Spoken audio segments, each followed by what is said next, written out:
बिस्मिल्लाहिर्रहमानिर्रहीम। आज आप लोगों के साथ शेयर करूंगी समोसा पट्टी, रोल पट्टी या मांडा पट्टी बनाने का बहुत ही आसान सा तरीका। रमज़ानुल मुबारक करीब है और ये आप लोगों को घर में बनाना आना चाहिए। लेकिन नॉर्मली जब हम इसको घर में बनाते हैं तो ये पतली नहीं बनती, मोटी बन जाती है, जिसकी वजह से ये क्रिस्पी नहीं हो पाती और पत्थर जैसी सख्त हो जाती है। तो कौन सी ऐसी गलतियां हैं जो आप लोग करते हैं, कुछ सीक्रेट टिप्स हैं जो डिटेल में आपको इस वीडियो में बताऊंगी। तो इस वीडियो को देखने के बाद मार्केट से मिलने वाली ये रोल पट्टी आप बहुत ही अच्छी तरह से घर में बना सकेंगे, आई प्रॉमिस। तो वीडियो को एंड तक लाजमी देखिएगा। वीडियो पसंद आ जाए तो लाइक शेयर ज़रूर करिएगा और मेरे चैनल को भी सब्सक्राइब कर दीजिएगा। अस्सलाम वालेकुम माय यूट्यूब फैमिली, कैसे हैं आप लोग? खुश रहें, आबाद रहें, जहाँ भी रहें हंसते मुस्कुराते रहें। मैं हूँ हादिया और वेलकम करती हूँ आप लोगों को कुकिंग सीक्रेट्स विद हादिया में। तो चलें आज की वीडियो स्टार्ट कर लेते हैं। तो ये समोसा और रोल पट्टी बनाने के लिए मैंने लिया है 3 कप मैदा।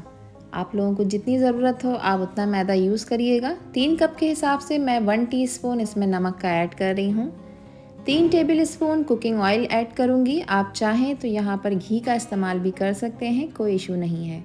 देखिए, चीज़ों का कोई मसला नहीं है, असल मसला है इसके तरीके का कि जब आप इसको अच्छी तरह से बनाएंगे, सारी टिप्स और ट्रिक्स को अच्छी तरह फॉलो करेंगे तो आपकी रेसिपी बहुत अच्छी तरह से तैयार होगी। तो अच्छी तरह मिक्स कर लिया है मैंने। अब थोड़ा सा पानी डाल के मैं इसको गूंद लूँगी। आपने इसको ज़्यादा सख्त नहीं गूंदना, जैसे नॉर्मली हम लोगों के समोसे होते हैं, देसी समोसे, उस तरह की डो आपने इसकी नहीं बनानी। आपने इसको ऐसा गूंदना है जैसे नॉर्मली हम घर में आटा गूंदते हैं रोटी चपाती पकाने के लिए।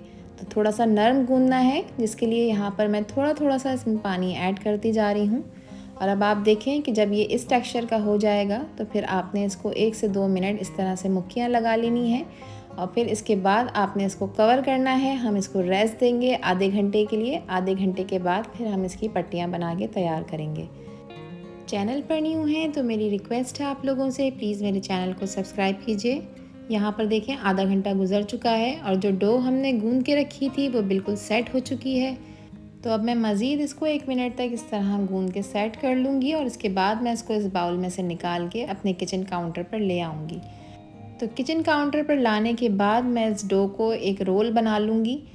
आपने इसको एक लंबा सा रोल बना लेना है क्योंकि हमने इसके पेड़े बनाने हैं। अब पेड़े आपने कितने बड़े बनाने हैं, जैसे आप घर में नॉर्मली रोटी बनाते हैं उससे जो हाफ़ साइज़ होगा उस साइज़ का आपने इसका पेड़ा बनाना है, यानी कि आपने थोड़े छोटे पेड़े इसके बना लेने हैं। जिसके लिए पूरी डो के मैं 10 पेड़े बना रही हूँ। आपने भी 10 से 12 पेड़े बना लेने हैं। नाइफ़ की मदद से मैं इसकी कटिंग कर रही हूँ, जिस तरह हम घर में नॉर्मली रोटी पकाते हैं तो उससे थोड़े छोटे साइज़ के पेड़े इसके बनाएंगे हम।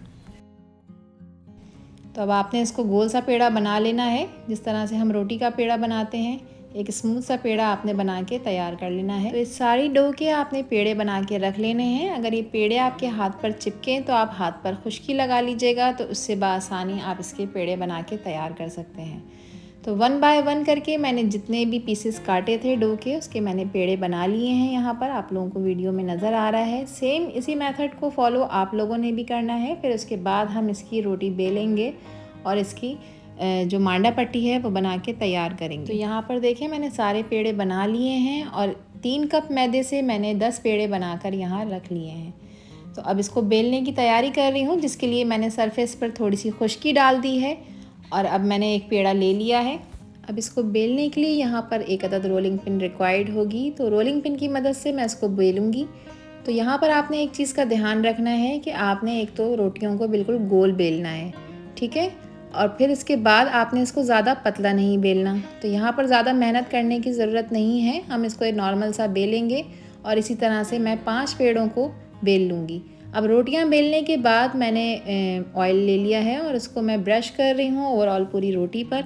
अच्छी तरह से आपने इसको ऑयल से ग्रीस करना है और इसके बाद ये मैदा डस्ट कर देना है, मिक्स कर देना है। और इसके बाद फिर आपने एक अदद चपाती जो ऑलरेडी बेल कर रखी हुई है मैंने, वो इस तरह से आपने इसके ऊपर रख देनी है। तो अगेन आपने वही प्रोसेस रिपीट करना है कि पहले आपने ऑयल लगाना है, फिर उसके बाद आप इसके ऊपर मैदा डस्ट करेंगे और फिर आप अगेन एक और रोटी इसके ऊपर रख देंगे। तो इस स्टेप को आपने लाजमी फ़ॉलो करना है, वरना इसके बगैर जो है आपकी रेसिपी अच्छी नहीं बनेगी, ख़राब हो जाएगी। कि आपने ऑयल इस तरह से लगाना है और इसके ऊपर फिर मैदा डस्ट कर देना है।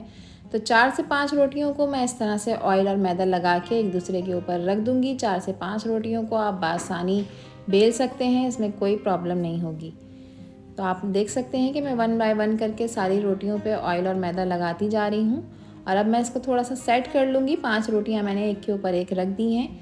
अब इस स्टेज पर मैं इसको मज़ीद बेलूँगी, जिसके लिए सरफेस पर मैंने अगेन मैदा डस्ट कर दिया है।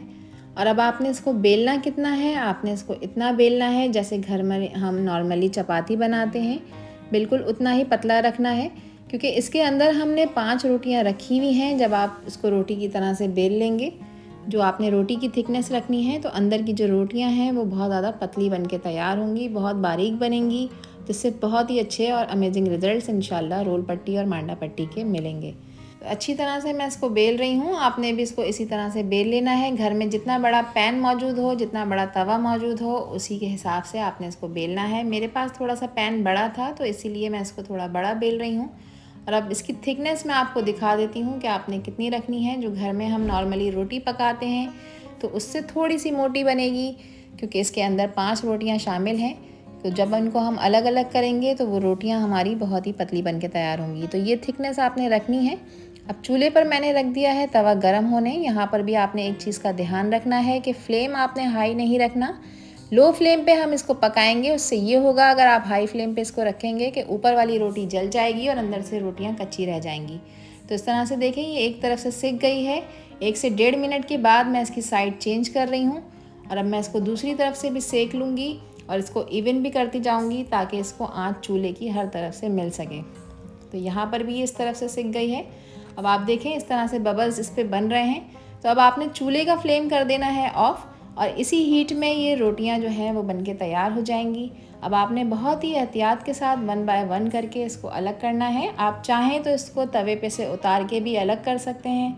मैं इस काम को यहीं पर ही ख़त्म कर रही हूँ, तो इसलिए आप देख रहे हैं कितनी आसानी के साथ ये रोटियां इसमें से आराम से मैं सेपरेट कर रही हूँ, और बहुत ही आराम से ये काम हो जाएगा। काउंटर पर दूसरी तरफ मैंने एक अदद कपड़ा बिछाया हुआ है, और जो ये रोटियां मैं इसमें से सेपरेट कर रही हूँ वो मैं उस कपड़े पे बिछाती जा रही हूँ, ताकि इनमें जो नमी हो, जो ये चिपक रही हैं रोटियाँ, तो ये जो है इसकी नमी को एब्जॉर्व कर ले कपड़ा। तो यहाँ पर देखिए 1 बाय 1 करके मैंने सारी रोटियाँ इसके ऊपर रख दी हैं। अब मैं इसको कवर कर दूँगी ताकि हवा लग के सख्त ना हो। तो अब किचन काउंटर पर मैं 1 बाय 1 करके 5 रोटियां एक के ऊपर रख दूंगी दोबारा से, क्योंकि अब मुझे कटिंग कर दिखाना है आप लोगों को। और आप लोग देखें माशाल्लाह कितनी ज़बरदस्त बारीक रोटी बनके तैयार हो चुकी है। 5 रोटियां मैंने कटिंग बोर्ड पर रख दी हैं, और नाइफ़ की मदद से मैं इसके एजेस को ट्रिम करूँगी। आपने भी इसी तरह से ट्रिम करना है।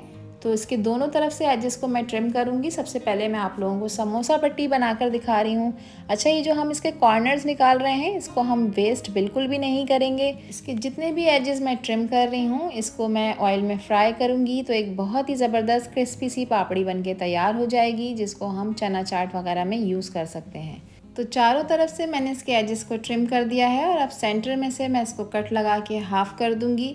2 हिस्सों में हमें इक्वली इसको डिवाइड कर देना है। और आप देखें कितनी प्रो किस्म की जो है वो पट्टियाँ बनके तैयार हो चुकी हैं। इनकी लुक चेक करें आप, माशाल्लाह बाज़ार से कई गुना बेहतर घर में ये पट्टियाँ हमने बहुत ही साफ़ सुथरे तरीके से और बहुत ही आसानी के साथ बना के तैयार कर ली हैं। तो आपने भी यही मेथड फॉलो करके इन पट्टियों को आसानी से घर में बना लेना है। तो अब रोल पट्टी की कटिंग आप लोगों के साथ शेयर कर रही हूँ। रोल पट्टी के लिए भी आपने इसके चारों तरफ के कॉर्नर जो हैं वो ट्रिम कर लेने हैं, क्योंकि रोल पट्टी बनाने के लिए हमें एक स्क्वायर शेप चाहिए होता है। तो चारों तरफ से इसके भी एजेस को मैंने ट्रिम कर लिया है, और एक स्क्वायर शेप में हमने रोल पट्टी बना के तैयार कर ली है। तो कितना आसान है इसको घर में बनाना, ये आप लोगों ने देख लिया इस वीडियो में। अब आप भी बहुत ही आसानी के साथ रोल पट्टी और समोसा पट्टी घर में बना के तैयार कर सकते हैं। अब आप इसको सेफ़ कैसे कर सकते हैं? सेफ़ करने के लिए इस तरह का कोई जिप लॉक बैग ले लें। तो जिप लॉक बैग में बहुत ही केयरफुली आप इन्हें फैला कर रख दें। जिप लॉक बैग बहुत अच्छे रहते हैं इनको स्टोर करने के लिए। आप दोनों चीज़ों को इस तरह से जिप लॉक बैग में पैक करके स्टोर कर सकते हैं। 4 से 5 दिन आप इनको रेफ्रिजरेट कर सकते हैं, और अगर आप इन्हें फ्रीज़र में स्टोर करना चाहते हैं तो फिर आप इन्हें 1 महीने के लिए ईज़िली स्टोर कर सकते हैं। तो अब रोल की फ़ोल्डिंग आप लोगों के साथ शेयर कर रही हूँ। बहुत ईजी है इसको फ़ोल्ड करना। इस तरह से इसके दोनों कॉर्नर्स को आप फ़ोल्ड करें, और इसको आहिस्ता आहिस्ता फ़ोल्ड करते हुए फ्रंट पे ले आएँ, और फ्रंट पे लाने के बाद जब आप इसको पैक करेंगे तो उसके लिए आपको आटे की लई बनानी पड़ेगी। उसकी मदद से आप इसको पैक कर दीजिएगा, सील कर दीजिएगा और देखें एक परफेक्ट रोल बनके तैयार हो जाएगा। तो कितना ईजी है रोल को बनाना। तो समोसे की भी फोल्डिंग आप लोगों के साथ शेयर कर रही हूँ। एक पट्टी मैंने ली है, इस तरह से आपने इसका एक कॉर्नर उठा के सेंटर में लेकर आना है तो देखें एक ट्रायंगल सा बन जाएगा। अब ये जो इसका कॉर्नर है आपने इसको उठा के इस तरह से पलट लेना है, जहाँ पे मैं आपको ये फिंगर दिखा रही हूँ। और इस तरह से अब आपने इसको उठा के इसका जो ये होल है इसको बंद कर लेना है, इसको खुला नहीं रहने देना। और ऊपर से अब जो ये बाकी का एरिया बच गया है इसको आपने इस तरह फोल्ड करना है और फोल्ड करने के बाद इस पर आपने आटे की लई लगा लेनी है। तो देखें बहुत ही आसानी के साथ कितना बेहतरीन सा समोसा भी बनके तैयार हो गया है। तो मैं उम्मीद करती हूँ कि ये समोसा और रोल पट्टी बनाने की जो ये रेसिपी मैंने आप लोगों के साथ शेयर की है ये आप लोगों को बहुत इजी लगी होगी और बहुत अच्छी तरह समझ में आई होगी। अगर ये वीडियो आप लोगों को अच्छी लगी हो, आपको ऐसा लगे कि मैंने आप लोगों को कुछ अच्छा बताया है, अच्छा सिखाया है, कुछ अच्छा किया है आप लोगों के लिए, तो इसको लाइक और शेयर ज़रूर करिएगा और मेरे चैनल को भी सब्सक्राइब कर दीजिएगा। सब्सक्राइब का बटन दबा के बेल आइकन को लाजमी प्रेस करिएगा, उससे मेरी हर आने वाली वीडियो का नोटिफिकेशन आप लोगों को मिल जाएगा। आपसे फिर मिलूँगी मैं इंशाल्लाह एक न्यू वीडियो में, न्यू रेसिपीज़, न्यू आइडियाज़ के साथ। टिल देन हादिया को दीजिए इजाज़त। अपना बहुत सारा ख्याल रखिएगा, अपनों का भी ख्याल रखिएगा और मुझे भी अपनी प्यारी दुआओं में याद रखिएगा। अल्लाह हाफिज़, अल्लाह निगहबान।